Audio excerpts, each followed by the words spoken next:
Ne, to niso bile slabe sanje, ampak se pa zgodi včasih, da kdo pride tudi prej.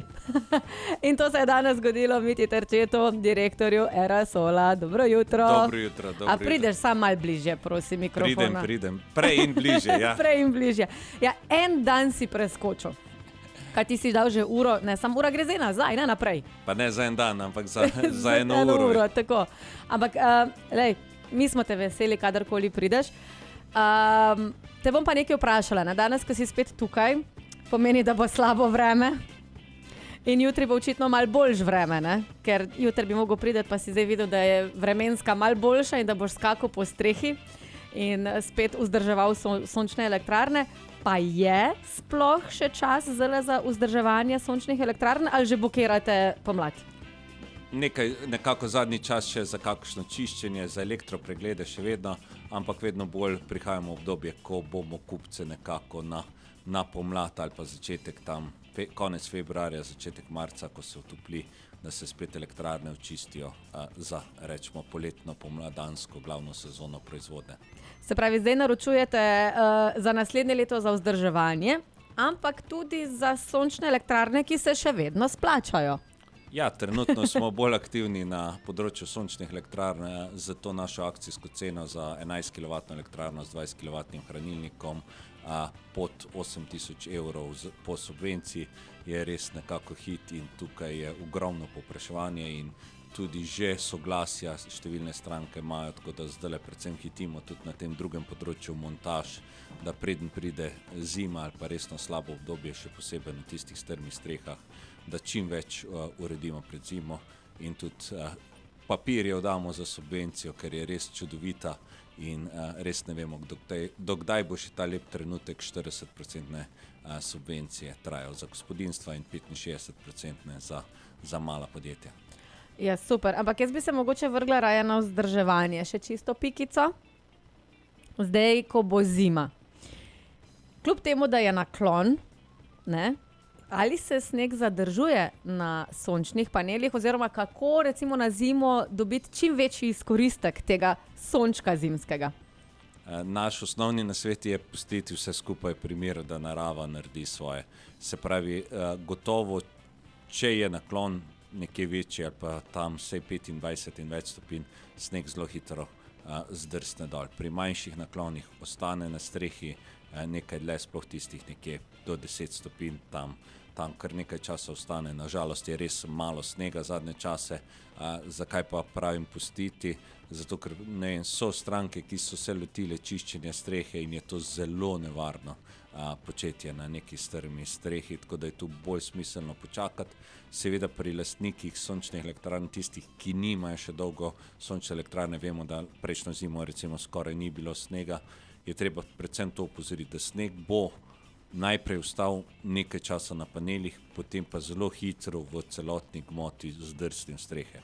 Se pravi, ali so tu rešitve medpanelni snegobrani, linijski snegobran na koncu strehe ali še kar nekaj strehe z temi običajnimi snegobrani, da zadržijo sneg na strehi. Sej ni težava, če sneg dol pade, težava je, če pade na koga ali kaj vrednega, predvsem na koga, se pravi na neko živo bitje ali človeka ali hišnega ljubljenčka, tam se začnejo težave in tukaj je treba biti po zimi bolj previden tisti, ki še nimajo dolgo časa elektrarne in še niso videli, kako to naredi, ker bum, na tla cel kup snega in tu je treba malo po zimi paziti, pa preštudirati. Res pa montiramo snegobrane zato, da zadržijo sneg, potem tudi demontiramo snegobrane zato, da sneg čim prej dol zdrsne, pa jih spet nazaj montiramo, tako da vse počnemo pri strankah, res da jih probamo najprej dati na svet, ampak stranka se premisli in potem te heci gor dol, kar nekaj spet stanejo, ampak važno je, da je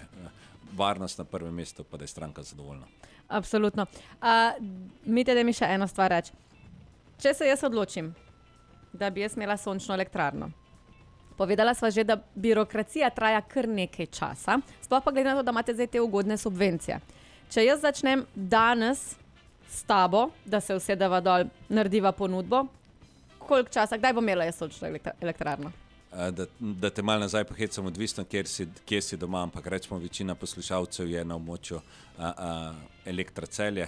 Se pravi, tu je nekje kakšen mesec za soglasje, prihajamo v zimo, tako da tudi ne moremo garantirati zelo hitro izvedbo, se pravi, kakšen mesec, dveh gotovo tudi potem mi naredimo svoje, do meseca dni Elektrocelje za priklop, pa še ne 2 meseca za nepovratna sredstva, če je pa nek kak kredit, če pa malo zavleče zadevo, tako da recimo zdaj v zimskem času smo vsaj 4 mesece, pa za nepovratna sredstva najmanj pol leta. Če pa imajo poslušalci nesrečo, pa so na področju Elektra Maribor, pa še 2 meseca do 3 zraven, ali pa če imajo srečo, da so na Elektro Gorenjske, bo pa mogoče še celo kakšen mesec prej. No, tako da preselite se na celjski konec, bo boljše za vas. Ali pa na Gorenjsko. Ali pa na Gorenjsko. Ne, mi jih vabimo kar sem, a veš. Na območje Radia Fantasy. Tako, seveda, da se čuje. Mitja, za na konec bova midva samo še povedala sva subvencije. Mal o baterijah. Zdaj imate v bistvu te shranjevalnike energije, tudi ki v bistvu nekako zapakirate v ta vaš paket. Kako pa je s tem? Koliko recimo energije se da shraniti? Se pravi, baterijski hranilnik je nujna zadeva v današnjem sistemu, kjer elektrika gre najprej v hišo, potem v baterijo, pa poceni prodajaš v mreže, če ti elektro da soglasje, če ti ga ne da, ne moraš prodajati, pa dobiš vseeno subvencijo. Po drugi strani potem, ko je tema ali pa ko ni sonca, vzameš najprej elektriko iz omrežja. In ta baterijski hranilnik poskrbi, da si na letnem nivoju vsaj 50 do 80% samozadosten, odvisno od profila. Se pravi, da zelo malo kupuješ iz omrežja.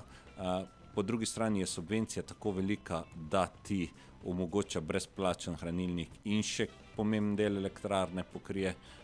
Hranilnik pa ni čudežno sredstvo. Recimo prejšnji sistem je bil letnega net meteringa, kjer si ti poleti naredil, po zimi pa v toplotni črpalki prodal. Baterijski hranilnik skrbi predvsem za to, da na sončen dan podnevi narediš elektriko, ki jo potem zvečer do jutra porabiš, mogoče še na nek ne preveč potrošen dan, še lahko mogoče, če je naslednji dan slab, nekaj tja prestaviš. Ni pa to z poletja na zimo ali pa z prejšnjega tedna, ko je bilo sonce na ta teden, predvsem je to z dneva na noč rešitev.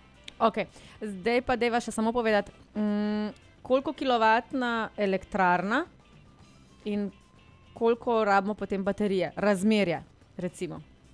Če pogledava zdaj trenutno akcijo.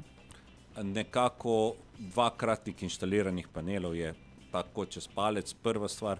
Druga stvar je, da je saj za polovico povprečne dnevne porabe, lahko tudi več. Recimo, če je nekdo lastnik električnega vozila, je fino, da če je čez dan na poti, pride potem iz službe ob 4-5, da ga čaka za to, kar bo naslednji dan porabil. Se pravi, recimo z Celja se vozi v Ljubljano, pa nazaj 150 km, to pomeni nekje 30 kilovatnih ur in k tej prejšnji logiki ponavadi dodajamo celih teh 30 kilovatnih ur, da ko pride iz Ljubljane, ga čaka v domači bateriji 30 kilovatnih ur, ki jih on potem pretoči v narekovajih v svoj avto in se naslednji dan spet pelje v Ljubljano, ker ko je bilo sonce, ga ni bilo doma, zato ga more čakati. Zato je tudi nujen en ogled, pogovor glede na to, kaj stranka porabi, kaj bo porabila, kako porabi in potem damo bolj točen nasvet, ampak se pod 10 kilovatnih ur praktično ni hranilnika, večinoma od 20 do 50 nekje za gospodinjske namene,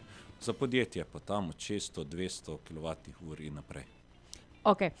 Mitja, zelo sva bila izčrpna tako vedno, ampak še vseeno, morda za naše poslušalce, kje lahko najdejo še več informacij o vseh sončnih elektrarnah, vzdrževanju, pa baterijah in nidani stvari? Da gremo kar kje. Našega Erasa je najbolje vprašati, se pravi umetna inteligenca na naši spletni strani, ki bo odgovoril na vsa vprašanja. Druga stvar je pa gotovo spletna stran, kjer je bogata z informacij.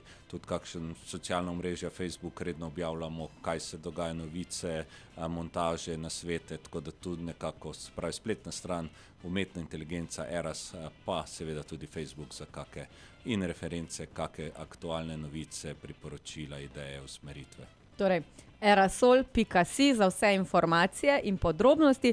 Se pa lahko potem tudi dogovorite na njihovi spletni strani na brezplačni telefonski številki za ogled, sestanek, ponudbo in tako naprej. A ne?